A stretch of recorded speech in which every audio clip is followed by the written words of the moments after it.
Yo guys, welcome back to another episode of Anime Review. It is Season 3, I didn't even write what episode, oh yeah, Season 3, Episode 12. And today we're covering Shaman King Season 1, the new Netflix adaptation, the new reboot, I guess. And yeah, I watched it all. There's only 13 episodes in the first season, and I think there's going to be 4 seasons. So, yeah, I don't know when Season 2 is coming out, but watched all the first season, and I'm here to give you guys my thoughts and do like a summary of like what exactly it's about, and of course give you guys a rating. So yeah, let's get right into it. Alright, so I'm gonna start by giving you guys a little bit of a summary or a synopsis of what exactly Shaman King is about. So yeah, basically it follows this kid named Yo Asakura, and he talks to like ghosts and stuff, and he teams up with them and then uses them in battle against other people who can do the same thing. And he's what they call a shaman, so he's like, you know, he can see ghosts and talk to them and stuff, even though he's a human. And yeah, so he goes out and everybody is competing. Everybody who can like use ghosts and fight with ghosts and stuff, they're all competing, and they're gonna see who can become the Shaman King, which is like the greatest ghost master of all time, pretty much. And yeah, the Yo Asakura, he meets this ghost named Amidamaru, which is like this, I think it's like a 600-year-old samurai. And yeah, they are able to fuse together and make like this, fuse into like this sword and like create like a samurai armor around it and stuff. It's pretty cool. It's a dope concept.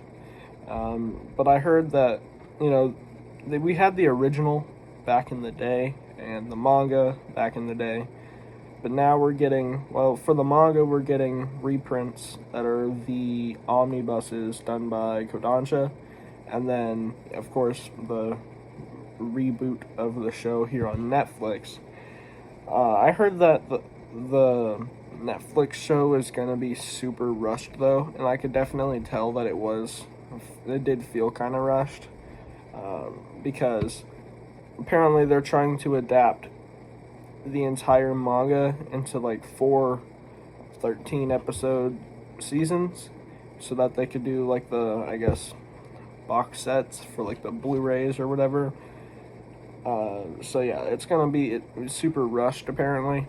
I'm not too familiar with the original Shaman King, so I wouldn't really know, but I definitely could feel like it was a little rushed, especially towards the end, when, for example, when they went to go fight what was his name? Ren, his dad.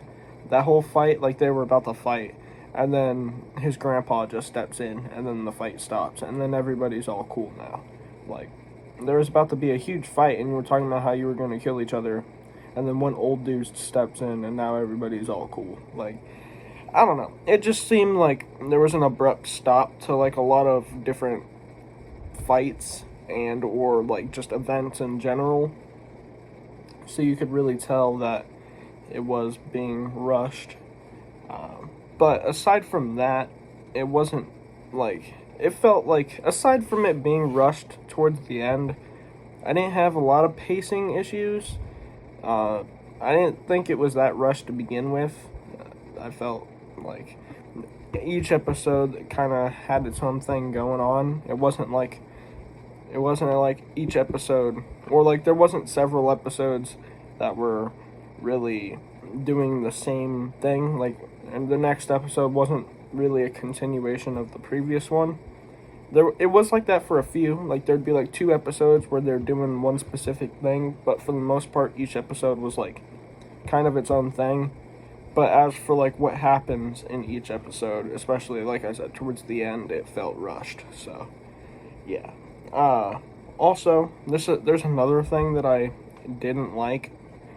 Almost every freaking character is super annoying when they talk.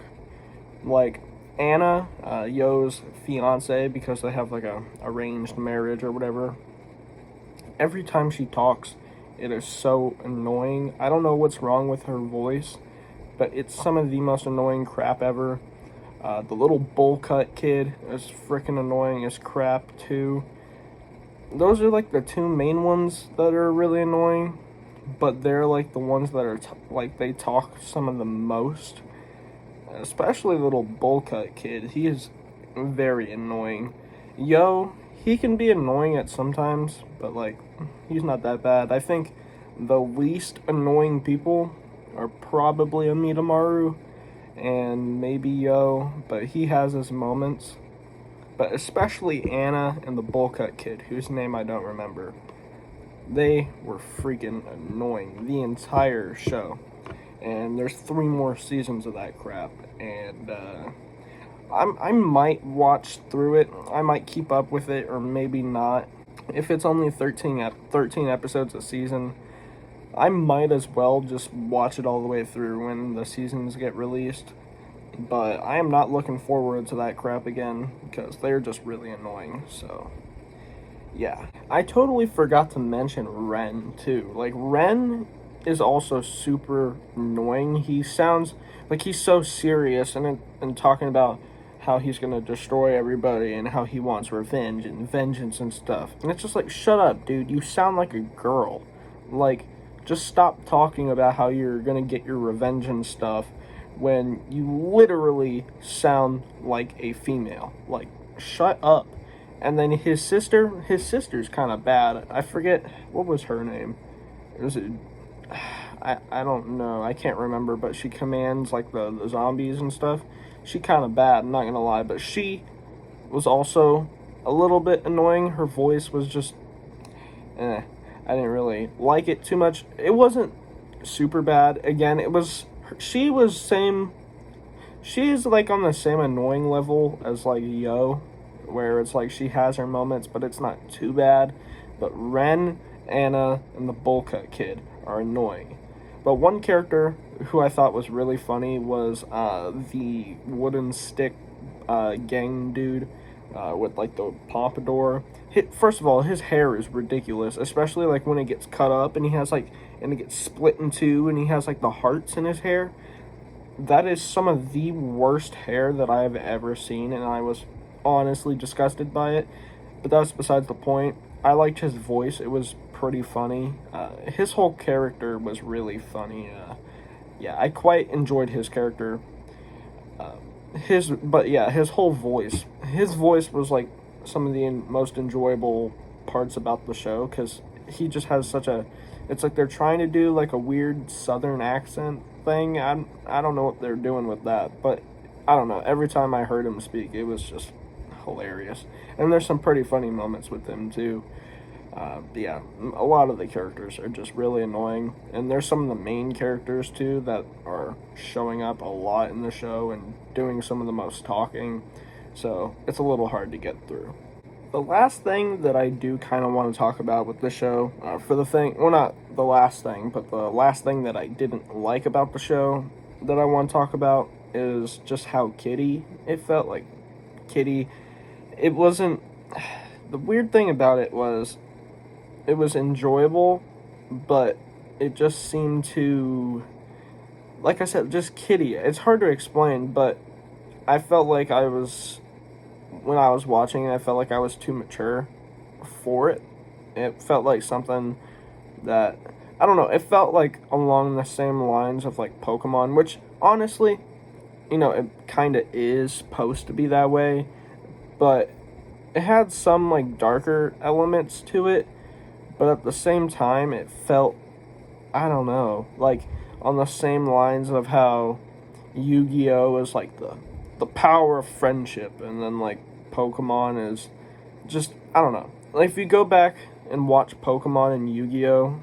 Today, it's way different than when you watch it as a kid, because you're like, this crap is kind of stupid. And I sort of felt the same way about Shaman King, but the thing is, what made it weird was it looked really good, and there was some darker themes that I wasn't expecting from the show, but also it had, like, it felt really kiddie at times, so it was like I didn't know which it was. Like, I don't know.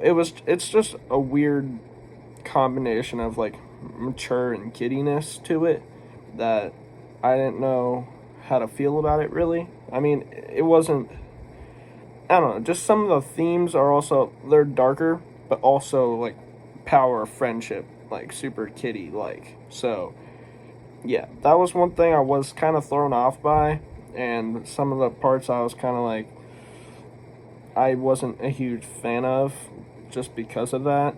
I was expecting it to be more mature, and it had some more mature elements, but yeah, it just definitely felt too kiddie for me, which now that I've seen the entire first season, I was debating on whether or not watching the rest of it when it comes out. But I might, like I said, but I don't know. Just the kiddiness of it was kind of hard to get through as well. And yeah, I just wasn't a fan of it. I feel like the entire first half of this video, it's just been me sort of bashing on it, which, I mean, I wasn't really, I was just giving my opinion and thoughts on, how I experienced it. But I'm going to get into some more of the positive things about this show, at least in its first season. One thing I said before was that the concept is really cool. I like the whole, them making, like, using ghosts in battle and, like, fusing with them and using, I don't know, some weird ghost attacks, I guess.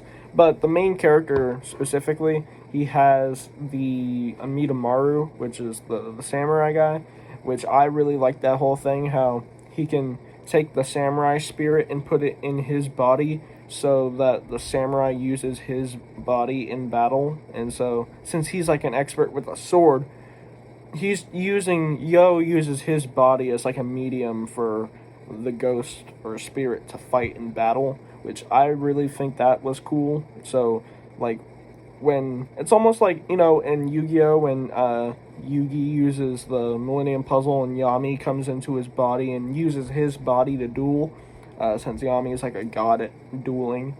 It's almost like that. It kind of reminded me of that, but honestly kind of cooler, just because he's a samurai and he uses a sword and stuff. That whole thing, that was pretty cool. And it's not just like that for everybody. A bunch of different shamans have a bunch of different techniques and stuff. They did also add, like, there was some Native American type shaman stuff that was happening, which was kind of interesting. And they have like different types of shamans from like all across the world, and so I thought that was pretty cool too. And speaking of Yu-Gi-Oh, actually one of the characters, Silva, he's actually voiced by Dan Green, who voiced Yugi and Yami in the original Yu-Gi-Oh TV show. Or I say the original, he is Yami. So every time that character talked on screen, I was like, I summon the Dark Magician. It was just really funny because it had a lot of the same vibes as Yu-Gi-Oh did, and it had his voice, so I was just, I would say something like a Yu-Gi reference or something. I don't know, like, it was really funny to me. But yeah, that's one thing I did like also. But yeah, the whole concept, everybody uses different types of shaman stuff, because the main character fuses with the samurai. There's Ren's sister. I think, what's her name? I still can't remember her name. Is it June or something? I think it started with a J, and it was something kind of weird. But she like commands zombies, and she has basically like Bruce Lee's body, and then like, I don't know, she commands like this famous martial artist, but it's like his body. I don't know. It's a thing. She just commands zombies and stuff. And there's another dude, this one German doctor guy who commands skeletons, and he I don't know, brings their spirits back into the skeletons and like commands an army of them. It's pretty cool. There's a bunch of different techniques. It's not just the same one as the main character. Each like person has their own shaman abilities. So that part I did think was pretty cool. it had quite a few unique characters too. You know, you guys know that I love my wide cast of unique characters with unique abilities. That's why, personally, I love like My Hero Academia and JoJo, just because all of the characters are like so different from each other, and they have their own unique abilities and whatnot, and character designs. I love shows with just such a wide cast of characters that do their own thing, and this show sort of had that, especially in the character designs. Each character looked kind of different. Like, there was Yo with his samurai ability. There was his fiance Anna, and she was able to. Her whole thing was that she was call spirits from the dead, and then bring them back and implant them into Yo or some vessel to fight in battle. There was the wooden sword gang dude. He would like wooden sword Ryu. I think that's his name. He has like this bandit that fought with a Mitamaru inside of him, so he uses like his sword and stuff. There was Ren, who had like this lancer ability thing where he has like this pole axe pretty much, and like a spirit horse. Like, everybody has their own abilities, and that was really cool. And not only that, another thing that I did like about this was that it was surprisingly, like, it was animated surprisingly well. Like, when I think of, like, I don't know, I said before how it felt sort of like a kid's anime, which it may or may not be. I'm not too sure. I mean, it is shonen, but, like, it felt really kiddie. I already talked about that.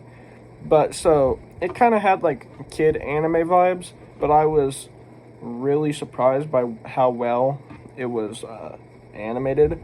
Like, the more in-depth action parts definitely felt maybe a little choppy, but there's this one scene that I think they show on like if you go on Netflix and click on Shaman King, they like it shows it as like the image, and it's when there's like the ice, and then Yo like uses his sword and like cuts down all the ice, and he has the fire around him.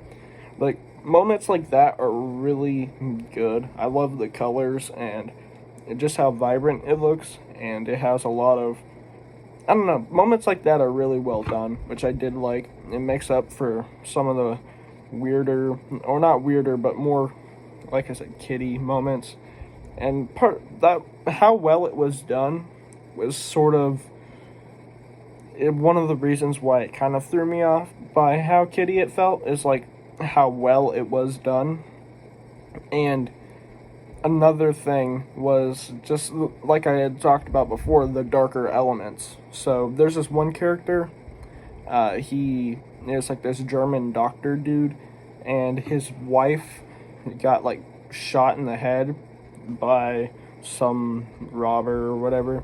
So he literally carries around her skull with like a bullet hole right through it, and he like talks to like her skull pretty much, and he commands his wife's dead body in battle. So that was, pretty dark. That was like the main thing that I was kind of like, whoa, like that threw me off for sure. I'm trying to think of some of the other more darker things. There's like this whole torture chamber underneath the Ren's dad's castle in China. There's like this whole torture chamber thing that I wasn't expecting. So yeah, there is quite a few more like darker elements, which made the show a little bit more enjoyable, I guess. Overall, though, I mean, the show, it was well done and had interesting characters. I mean, they were interesting and unique. I mean, albeit they were pretty annoying for the most part, but they were unique, and I don't know, I would recommend it definitely for a younger audience. I don't know if I would. I know it's a classic, and I kind of wanted to watch it because of that, because I've heard a lot of people say good things about it, and probably most of it was, nostalgia fueled, but I definitely did want to check it out because I knew it was a classic. I don't know if I would recommend it to like an older audience, but definitely for a younger audience, it's a pretty solid show. Yeah, I enjoyed it for what it was. Will I continue to watch it when the new other seasons come out? I still don't know yet, but yeah, because it was well done. I mean, I'm giving it a 7.5 out of 10. It wasn't terrible. It was a decent watch. I mean, I enjoyed it throughout. You know, there was a lot of stuff that was wrong with it that I hope they might fix a little bit in the, the later seasons that come out. I doubt they will, but yeah, it wasn't that. It wasn't bad. It was a really cool concept, and yeah, I just enjoyed it. So, yeah, guys, that's gonna about do it. Thanks for watching. If you guys do, go ahead and watch Shaman King. Let me know what you guys think, or if you've already seen it or watched it back in the day, like the original Shaman King, or even read the manga. Let me guys know what you think, and if you agree with me or not, just let me know down in the comments. But yeah, thanks for watching, guys. Be sure to leave a like and subscribe if you haven't already. Greatly appreciate it. And there should be another video coming out today. So, yeah. I'll catch you guys in the next one. Peace.